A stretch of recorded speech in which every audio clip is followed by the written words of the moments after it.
ಸಖತ್ ಖಾರ ಬಣ್ಣ ಮತ್ತು ರುಚಿ ಆಚಿ ಚಿಲ್ಲಿ ಪೌಡರ್. ಬಳ್ಳಾರಿಯಲ್ಲಿ ಬ್ಯಾನರ್ ಗಲಾಟೆ ಹೊತ್ಕೊಂಡಿದ್ದಂತಹ ಆ ರಾಜಕೀಯ ಬೆಂಕಿ ಈಗ ರೆಡ್ಡಿ ಮಾಡೆಲ್ ಹೌಸ್ ಅನ್ನ ಸುಟ್ಟಾಕ್ತಾ ಇದೆ. ಹೌದು, ಭರತ್ ರೆಡ್ಡಿ ಬೆಂಬಲಿಗರದೇ ಈ ಕೃತ್ಯ ಅಂತ ರೆಡ್ಡಿ ಬ್ರದರ್ಸ್ ಆರೋಪಿಸ್ತಾ ಇದ್ದಾರೆ. ಇದರಿಂದ ಬಳ್ಳಾರಿಯಲ್ಲಿ ರೆಡ್ಡಿಗಳ ಹೊಸ ಕಾಳಗ ಕೂಡ ಶುರುವಾಗ್ತಾ ಇದೆ.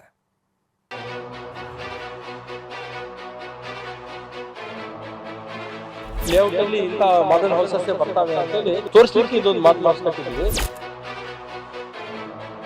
ಪೆಟ್ರೋಲು ಡೀಸೆಲ್ ಹಾಕಿ ಕಂಪ್ಲೀಟ್ ಸುಟ್ಬಿಟ್ಟಿದ್ದಾರೆ. 100% ಈಗ ಭರತ್ ರೆಡ್ಡಿ ಫಾಲೋವರ್ಸ್.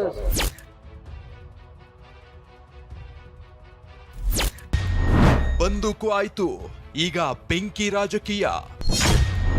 ರೆಡ್ಡಿ ಮಾದರಿ ಮನೆಗೆ ಬೆಂಕಿ ಹಚ್ಚಿದ್ಯಾರು? ಬಳ್ಳಾರಿಯಲ್ಲಿ ಬ್ಯಾನರ್ ವಿಚಾರಕ್ಕೆ ಶುರುವಾದ ಗಲಾಟೆ ಇನ್ನೂ ಸಂಪೂರ್ಣವಾಗಿ ತಣ್ಣಗಾಗಿಲ್ಲ. ಗನ್ಮ್ಯಾನ್ಗಳಿಗೆ ಇನ್ನೂ ಬಿಡುಗಡೆ ಭಾಗ್ಯ ಸಿಕ್ಕಿಲ್ಲ. ಅಷ್ಟರಲ್ಲೇ ರೆಡ್ಡಿಗಳ ಮಧ್ಯೆ ಈಗ ಬೆಂಕಿ ರಾಜಕೀಯ ಶುರುವಾಗಿದೆ. ಶಾಸಕ ಜನಾರ್ದನ ರೆಡ್ಡಿ ಮತ್ತು ಮಾಜಿ ಸಚಿವ ಶ್ರೀರಾಮುಲುಗೆ ಸೇರಿದ ಮಾಡೆಲ್ ಹೌಸ್ಗೆ ಬೆಂಕಿ ಬಿದ್ದಿದೆ. ಬಳ್ಳಾರಿಯ ಜಿ ಸ್ಕ್ವೇರ್ನಲ್ಲಿರೋ ಲೇಔಟ್ನಲ್ಲಿರುವ ಮಾಡೆಲ್ ಹೌಸ್ ಹೊತ್ತಿ ಉರಿದಿದೆ. ಇದು ಶಾಸಕ ಭರತ್ ರೆಡ್ಡಿ ಅವರದ್ದೇ ಕೃತ್ಯ ಅಂತ ರೆಡ್ಡಿ ಬ್ರದರ್ಸ್ ಆರೋಪ ಮಾಡ್ತಿದ್ದಾರೆ. ಟಿವಿ9 ಜೊತೆ ಮಾತನಾಡಿದ ಜನಾರ್ದನ್ ರೆಡ್ಡಿ, ಗಲಾಟೆ ದಿನವೇ ಭರತ್ ರೆಡ್ಡಿ ಬೆಂಕಿ ಹಚ್ತೀನಿ ಅಂದಿದ್ದ ಅಂತ ಕಿಡಿಕಾರಿದ್ರು. ನಾನು 5 ನಿಮಿಷದಲ್ಲಿ ಅವ್ರ ಮನೆಯನ್ನು ಸುಟ್ಟಾಕ್ಬಿಟ್ಟು ಹೋಗ್ತೀನಿ, ನಾನು ಇಲ್ಲಿಂದ ಮನ್ಸು ಮಾಡಿದ್ರಿ ಅಂತ ಹೇಳಿ ಹೇಳ್ದ. ಬಟ್ ಆಗಿ 15 ದಿನ ಆಗಿಲ್ಲ. ನಮ್ದು ಲೇಔಟ್ ಆಗಿದೆ ಮಾತ್ರ ಬಳ್ಳಾರಿಯಲ್ಲಿ. ನಾನು ಮತ್ತು ಟ್ರಂಪ್ ಅವರ ಓನರ್ಶಿಪ್ ಅಲ್ಲಿ ಒಂದು ಲೇಔಟ್ ಅಲ್ಲಿ ಒಂದು ಮಾಡೆಲ್ ಹೌಸ್ ಕಟ್ತಾ ಇರುತ್ತೆ. ಮಾಡೆಲ್ ಹೌಸ್ ನಾವಂದ್ರೆ ಬರೋ ಲೇಔಟ್ ಅಲ್ಲಿ ಫ್ಲಾಟ್ ಗೆ ತೋರಿಸ್ಲಿಕ್ಕೆ ಒಂದು ಮಾಡೆಲ್ ಹೌಸ್ ಕಟ್ಟಿದ್ವಿ ನಾವು. ಸೊ ಆ ಮಾಡೆಲ್ ಹೌಸ್ಗೆ ಇವಾಗ ಡೀಸೆಲ್ ಎಲ್ಲ ಹಾಕಿ ಬೆಂಕಿ ಹಚ್ಚಿ ಹೋಗಿದೆ. ವಿಚಾರ ತಿಳಿದು ಸ್ಥಳಕ್ಕೆ ಭೇಟಿ ನೀಡಿದ ಮಾಜಿ ಶಾಸಕ ಸೋಮಶೇಖರ್ ರೆಡ್ಡಿ, ಇದು ಕಾಂಗ್ರೆಸ್ನವರ ಕೃತ್ಯ, ಭರತ್ ರೆಡ್ಡಿ ಬೆಂಬಲಿಗರೇ ಮಾಡಿರೋದು ಅಂತ ಗಂಭೀರ ಆರೋಪ ಮಾಡಿದ್ರು. ಭರತ್ ರೆಡ್ಡಿ ಫಾಲೋವರ್ಸ್ ಏನು 1ನೇ ತಾರೀಕು ನಮ್ಮ ಮನೆ ತಮ್ಮನ ಮೇಲೆ ಗಲಾಟೆ ಮಾಡಿದ್ರು. ಅವರು ಇಲ್ಲಿ ಬಂದು ಒಂದು 15 ಜನ ಬಂದು ಪೆಟ್ರೋಲು ಡೀಸೆಲ್ ಹಾಕಿ ಏನೋ ಒಂದು ಮಾಡೆಲ್ ಹೌಸ್ ಅಂತ ನಾವು ಒಂದು ಕಟ್ಟಿದ್ದೀವಿ. ಪೆಟ್ರೋಲು ಡೀಸೆಲ್ ಹಾಕಿ ಕಂಪ್ಲೀಟ್ ಗ್ಲಾಸ್ ಹೌಸ್ನ ಫಸ್ಟು ಗ್ಲಾಸ್ ಡೋರ್ನ ಒಡೆ ಬಡಿದಿದ್ದಾರೆ. ಒಳಗೆ ನುಗ್ಗಿ ಕಂಪ್ಲೀಟ್ ಸ್ಟೆಪ್ಸ್ಗೆ ಪ್ರತಿ ಆ ಕಡೆ ಈ ಕಡೆ ವುಡ್ ಏನೇನು ಫರ್ನಿಚರು ಬೆಡ್ಗಳು ಎಲ್ಲದಕ್ಕೂ ಪೆಟ್ರೋಲು ಡೀಸೆಲ್ ಎಲ್ಲ ಹಾಕಿ ಸೋಫಾ ಸೆಟ್ಗಳು ಎಲ್ಲ ಕಂಪ್ಲೀಟ್ ಸುಟ್ಬಿಟ್ಟಿದ್ದಾರೆ. ಯಾರು ಮಾಡಿದ್ದಾರೆ ಇದನ್ನ? 100% ಈಗ ಭರತ್ ರೆಡ್ಡಿ ಫಾಲೋವರ್ಸ್. ಜನವರಿ 1ರಂದು ಬ್ಯಾನರ್ ಗಲಾಟೆ ಆದಾಗ ಬೆಂಕಿ ಹಚ್ಚುತ್ತೇನೆಂದು ಹೇಳಿದ್ರು. ಅಂದಿನ ಘಟನೆಗೆ ಸಾಕ್ಷಿ ಎನ್ನುವಂತೆ ನಮ್ಮ ಮಾಡೆಲ್ ಹೌಸ್ಗೆ ಬೆಂಕಿ ಹಚ್ಚಿದ್ದಾರೆ ಅಂತ ಸೋಮಶೇಖರ್ ರೆಡ್ಡಿ ಆರೋಪಿಸಿದ್ದಾರೆ. ಇದನ್ನ 100% ಈಗ ಭರತ್ ರೆಡ್ಡಿ ಫಾಲೋವರ್ಸ್ ಅವರು. ಈಗ ಆತ ಭಸ್ಮ ಮಾಡ್ತೀನಿ ಅಂತ ಹೇಳಿದ್ದಾನೆ. ಅಲ್ಲಿ ಬಂದು ಭಸ್ಮ ಮಾಡ್ಲಿಕ್ಕೆ ಆಗ್ಲಿಲ್ಲ ಆತನ ಕೈಯಲ್ಲಿ. ಇಲ್ಲಿ ಯಾರು ಇರಲ್ಲ ಅಂತ ಇಲ್ಲಿ ಬಂದು ಇಲ್ಲಿ ಭಸ್ಮ ಮಾಡ್ತಾರೆ. ಬಳ್ಳಾರಿಯ ಹೊರವಲಯದಲ್ಲಿ 109 ಎಕರೆ ಪ್ರದೇಶದಲ್ಲಿ ಲೇಔಟ್ ನಿರ್ಮಾಣ ಮಾಡಲಾಗಿದೆ. ಇಲ್ಲಿ ಲೇಔಟ್ನಲ್ಲಿ ಮಾಡೆಲ್ ಹೌಸ್ ನಿರ್ಮಿಸಿದ್ದಾರೆ. ಮಾಡೆಲ್ ಹೌಸ್ ಅಂದ್ರೆ ಸೈಟ್ ಖರೀದಿ ಮಾಡೋರಿಗೆ ಮನೆ ಹೀಗೆ ಇರುತ್ತೆ ಎಂದು ತೋರಿಸಲು ರೆಡ್ಡಿ ಮತ್ತು ರಾಮುಲು ಮಾಡೆಲ್ ಹೌಸ್ ನಿರ್ಮಿಸಿದ್ದಾರೆ. ಇದೇ ಮಾಡೆಲ್ ಹೌಸ್ಗೆ ದಿಢೀರನೆ ಬೆಂಕಿ ಬಿದ್ದಿದೆ. ಸಂಜೆ 6:30 ಸುಮಾರಿಗೆ ಬೆಂಕಿ ಹಚ್ಚಲಾಗಿದೆ. ಅವರನ್ನ ಹಿಡಿಯಲು ಕೆಲವರು ಪ್ರಯತ್ನಿಸಿದ್ರು ಅಂತಲೂ ಸಹ ಖುದ್ದು ಸೋಮಶೇಖರ್ ರೆಡ್ಡಿ ಹೇಳಿದ್ದಾರೆ. ಆರೋಪಿಗಳನ್ನ ಬಂಧಿಸುವಂತೆ ಬಿಜೆಪಿಯಿಂದ ಪ್ರತಿಭಟನೆ. ಬೆಂಕಿ ಹಚ್ಚಿದ ಆರೋಪಿಗಳನ್ನ ಬಂಧಿಸುವಂತೆ ಬಿಜೆಪಿ ಕಾರ್ಯಕರ್ತರು ಸೋಮಶೇಖರ್ ರೆಡ್ಡಿ ನೇತೃತ್ವದಲ್ಲಿ ಬಳ್ಳಾರಿ ರಾಯಲ್ ವೃತ್ತದಲ್ಲಿ ಪ್ರತಿಭಟಿಸಿದ್ರು. ಟೈರ್ಗೆ ಬೆಂಕಿ ಹಚ್ಚೋದಕ್ಕೆ ಮುಂದಾದ್ರು. ಈ ವೇಳೆ ಬಿಜೆಪಿ ಕಾರ್ಯಕರ್ತರನ್ನ ಪೊಲೀಸರು ತಡಿತಾ ಇದ್ದಂತೆ ವಾಗ್ವಾದವೇ ನಡೆಯಿತು. ಪ್ರತಿಭಟನಾ ಸ್ಥಳಕ್ಕೆ ಭೇಟಿ ನೀಡಿದ ಬಳ್ಳಾರಿ ಎಸ್ಪಿ ಸುಮನ್ ಪನ್ನೇಕರ್ ಪ್ರತಿಭಟನಾ ನಿರತರಿಂದ ಮನವಿ ಪತ್ರ ಸ್ವೀಕರಿಸಿದ್ರು. ಬಳಿಕ ಪ್ರತಿಭಟನೆಯನ್ನ ಕೈಬಿಡಲಾಯಿತು.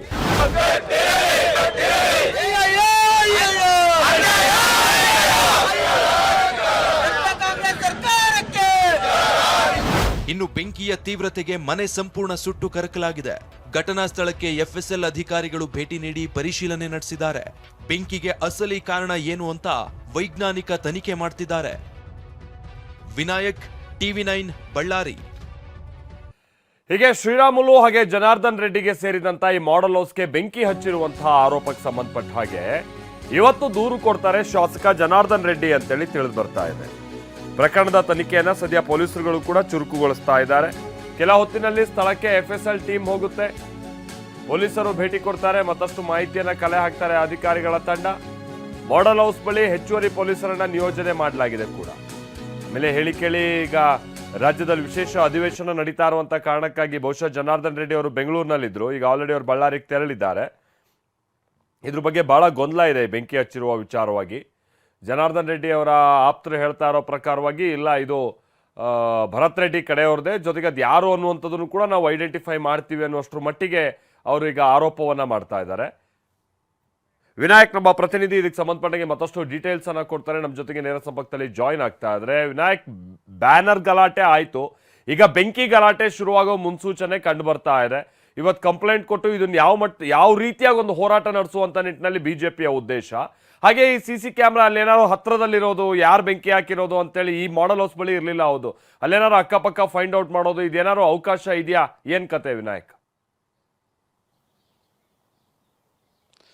ಖಂಡಿತ ಮಾಲ್ದೇಶ್, ಬ್ಯಾನರ್ ಕಟ್ಟುವ ವಿಚಾರಕ್ಕೆ ಏನು ಜನವರಿ 1ನೇ ತಾರೀಕು ಗಲಭೆ ನಡೀತು, ಅದಕ್ಕೆ ಮುಂದುವರೆದ ಭಾಗವಾಗಿ ಜನಾರ್ದನ್ ರೆಡ್ಡಿ ಅವರಿಗೆ ಸೇರಿರ್ತಕ್ಕಂಥ ಒಂದು G2ನ ಲೇಔಟ್ನಲ್ಲಿ ಕಟ್ಟಿರ್ತಕ್ಕಂಥ ಒಂದು ಮಾಡೆಲ್ ಹೌಸ್ಗೆ ಬೆಂಕಿ ಬಿದ್ದಿರುವಂಥದ್ದು ನಿನ್ನೆ ನಾನು ದೃಶ್ಯದಲ್ಲಿ ಕೂಡ ತೋರಿಸ್ತಾ ಹೋಗ್ತೇನೆ. ಇದೇ ಮಾಡೆಲ್ ಹೌಸ್, ಇದು ಸುಮಾರು 109 ಎಕರೆ ಜಾಗದ ವಿಸ್ತೀರ್ಣದಲ್ಲಿ ಒಂದು ರುಕ್ಮಿಣಿ ಲೇಔಟ್ ಅಂತ ಇದನ್ನು ಕರೀತಾರೆ ಮತ್ತು G2 ಅಂತಲೂ ಕೂಡ ಇದನ್ನು ಕರೀತಾರೆ. ಈ ಲೇಔಟ್ನಲ್ಲಿ ಒಂದು ಮಾಡೆಲ್ ಹೌಸ್ ಆಗಿ ಇದನ್ನು ಒಂದು 13 ವರ್ಷಗಳ ಹಿಂದ್ಗಡೆ ಇದನ್ನು ನಿರ್ಮಾಣ ಮಾಡಿರ್ತಾರೆ. ಪ್ರಸ್ತುತವಾಗಿ ಇಲ್ಲಿ ಯಾರೂ ಕೂಡ ವಾಸ ಮಾಡ್ತಿರಲಿಲ್ಲ. ನಿನ್ನೆ ಸಂಜೆ ವೇಳೆಗೆ ದುಷ್ಕರ್ಮಿಗಳು ಈ ಸ್ಥಳಕ್ಕೆ ಬಂದು ಬೆಂಕಿ ಹಚ್ಚುವಂಥ ಕಾರ್ಯವನ್ನು ಮಾಡಿರುವಂಥದ್ದು. ಹೀಗಾಗಿ ಇದು ರಾಜಕೀಯ ತಿರುವನ್ನು ಕೂಡ ಪಡ್ಕೊಳ್ತಾ ಇರುವಂಥದ್ದು. ಕಾರಣ ಏನಂತಂದರೆ ನಿನ್ನೆ ಸೋಮಶೇಖರ್ ರೆಡ್ಡಿ ಅವರು ಸ್ಥಳಕ್ಕೆ ಬಂದು ಇಲ್ಲಿ ವಿಡಿಯೋಗಳನ್ನು ಪರಿಶೀಲನೆ ಮಾಡಿದೇವಿ, ನಮ್ಮ ಕಾರ್ಯಕರ್ತರು ವಿಡಿಯೋಗಳನ್ನು ಮಾಡ್ಕೊಂಡಿದ್ದಾರೆ. ಅದರಲ್ಲಿ ಏನು ಜನವರಿ 1ನೇ ತಾರೀಕು ಗಲಭೆ ನಡೆಯಿತು, ಏನು ಶಾಸಕ ಭರತ್ ರೆಡ್ಡಿಯ ಪರವಾಗಿ ಬಂದಿರತಕ್ಕಂಥವ್ರು ಹೆಚ್ಚಾಗಿ ಇಲ್ಲಿ ಕಾಣಿಸ್ತಾ ಇದ್ರು. ಹೀಗಾಗಿ ಇದನ್ನು ನೇರವಾಗಿ ಶಾಸಕ ಭರತ್ ರೆಡ್ಡಿಯವರ ಹಿಂಬಾಲಕರು ಇದನ್ನು ಮಾಡಿದ್ದಾರೆ ಅನ್ನೋ ನಿಟ್ಟಿನಲ್ಲಿ ಕೂಡ ಆರೋಪ ಮಾಡ್ತಾ ಇದ್ದಾರೆ. ಜೊತೆಗೆ ಸ್ಥಳಕ್ಕೆ FSL ಟೀಮ್ ಕೂಡ ಬಂದಿತ್ತು ಮತ್ತು ತನಿಖಾಧಿಕಾರಿಗಳು ಬಂದಿದ್ದರು, ಪೊಲೀಸ್ ವರಿಷ್ಠಾಧಿಕಾರಿಗಳು ಬಂದಿದ್ದರು. ಇಲ್ಲಿ ಅಕ್ಕಪಕ್ಕದಲ್ಲಿ ಲೇಔಟ್ನಲ್ಲಿ ಯಾವುದೂ ಕೂಡ ಸುತ್ತಮುತ್ತಲ ಮನೆ ಇಲ್ಲ, ಮಾಡೆಲ್ ಮನೆ ಆಗಿ ಒಂದು ನಿರ್ಮಾಣ ಮಾಡಿದ್ದಾರೆ ಮತ್ತು CC ಕ್ಯಾಮರಾಗಳ ಕಣ್ಗಾವಲು ಕೂಡ ಇಲ್ಲಿ ಈ ಲೇಔಟ್ ಒಳಭಾಗದಲ್ಲಿದ್ದ. ಜೊತೆಗೆ ಹೊರಭಾಗದಲ್ಲಿ ಅಂದರೆ ಇದು ನೇರವಾಗಿ ESI ಆಸ್ಪತ್ರೆಗೆ ಸಂಪರ್ಕ ಮಾಡುವಂತಹ ರಸ್ತೆ ಇದು. ಈ ರಸ್ತೆಗೂ ನೇರವಾಗಿ ನೋಡ್ತಾ ಹೋದರೂ ಕೂಡ ಅಲ್ಲಿ ಕೆಲವೊಂದು ಕಡೆ CC ಕ್ಯಾಮ್ರಾಗಳ ಅಳವಡಿಕೆ ಕೂಡ ಇರುವಂಥದ್ದು. ಹೀಗಾಗಿ ಅವುಗಳನ್ನು ಕೂಡ ಪೊಲೀಸ್ ಅಧಿಕಾರಿಗಳು ಪರಿಶೀಲನೆ ಮಾಡೋ ನಿಟ್ಟಿನಲ್ಲಿ ಕೂಡ ಸಾಕಷ್ಟು ತನಿಖೆ ಕೂಡ ನಡೀತಾ ಇರುವಂಥದ್ದು ಗಮನಿಸ್ಬೋದು. ಇದು ಯಾವ ರೀತಿ ಅಂದರೆ ಮನೆ ಸುಟ್ಟು ಹೋಗಿದೆ ಅಂತಂದರೆ ಸಂಪೂರ್ಣವಾಗಿ ಕರಕಲಾಗಿರುವಂಥದ್ದು ಮತ್ತು ಈ ಮನೆಗಳಿಗೆ ಹಾಕಿರ್ತಕ್ಕಂಥ ಕಿಟಕಿ ಗ್ಲಾಸ್ಗಳು ಕೂಡ ಸಂಪೂರ್ಣ ಪುಡಿ ಪುಡಿ ಆಗಿರುವಂಥದ್ದು ಮತ್ತು ಮನೆಗಳ ಡೋರ್ಗಳನ್ನು ಕೂಡ ಒಡೆದಿರುವಂಥದ್ದು ಮತ್ತು ಏನು ಗ್ಲಾಸ್ಗಳು ಕೂಡ ಸಂಪೂರ್ಣವಾಗಿ ಅಲ್ಲಲ್ಲಿ ಪುಡಿ ಪುಡಿಯಾಗಿ ಬಿದ್ದಿರುವಂಥದ್ದು ಗಮನಿಸ್ತಾ ಇರ್ಬೋದು. ಅಷ್ಟು ಪ್ರಮಾಣದಲ್ಲಿ ನಿನ್ನೆ ಬೆಂಕಿ ಬಿದ್ದಿರುವಂಥದ್ದು. ಸ್ಥಳಕ್ಕೇನು ಅಗ್ನಿಶಾಮಕ ದಳ ಏನು ಮಾಹಿತಿ ತಿಳಿದಂತೆ ಬಂದಿದ್ದಾರೆ.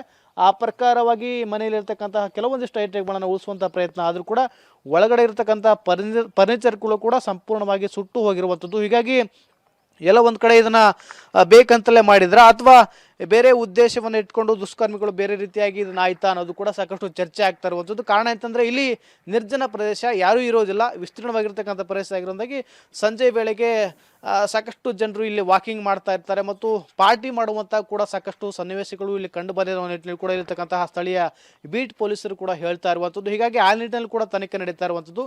ಸದ್ಯ ಬಳ್ಳಾರಿ ಮಾತ್ರ ಏನು ಜನವರಿ 1ನೇ ತಾರೀಕಿನಿಂದ ಏನು ಬ್ಯಾನರ್ಗಳ ಸಂಬಂಧಪಟ್ಟಂತೆ ಗಲಭೆ ಆಯಿತು, ಆನಂತರ ಕೂಡ ಒಂದು ರೀತಿ ಬೂದಿ ಮುಚ್ಚದ ಕೆಂಡಗಳ ರೀತಿ ಕಾಣ್ತಾ ಇರುವಂಥದ್ದು. ಒಂದು ಕಡೆ ಕಾಂಗ್ರೆಸ್ನವರು ಕೂಡ ಈ ಕಡೆ ಮುಗಿ ಬೀಳ್ತಾ ಇದ್ರೆ, ಇತ್ತ ಬಿಜೆಪಿಯವರು ಕೂಡ ಮತ್ತೊಂದು ರೀತಿ ಮುಗಿ ಬೀಳ್ತಾ ಇರುವಂಥದ್ದು. ಇವತ್ತು ಜನಾರ್ದನ್ ರೆಡ್ಡಿ ಅವರು ಬಳ್ಳಾರಿಗೆ ಬರುವ ಮೂಲಕವಾಗಿ ಈ ಪ್ರಕರಣಕ್ಕೆ ಸಂಬಂಧಪಟ್ಟಂತೆ ದೂರು ಕೂಡ ದಾಖಲಿಸಿದ್ದಾರೆ. Maltesh, thank you Vinayak.